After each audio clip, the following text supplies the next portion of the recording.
ঠিক জায়গা মতন চলে যাচ্ছে। অনেকটা মোটা, অনেকটা মোটা গো মৌ।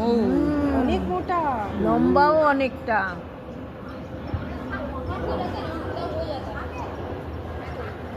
এই লাঠি মাটি দিস না, দাঁড়া, তাহলে আবার দেখুন এখানে বড় বৌদি।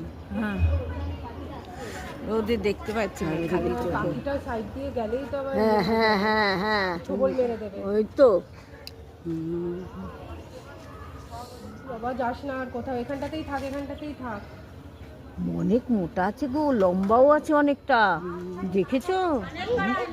হ্যাঁ, আসতে বললো নিয়ে ভাবি। ও পাখির খাবার জন্যই আসছে। হ্যাঁ, মৌ। যা ম্যাম আসবে এখন। ও যদি এত বড় বড় ফুটো হতো না, ঢুকে যেত, ঢুকে খেয়ে যেত, নিত সব পাখি খেয়ে। খেয়ে নিত। এই ছোট খাঁচার ছোট ছোট ফুটো দেখে ও ঢুকতে পারছে না গো। ওটার জন্যই এসছে ও। হ্যাঁ,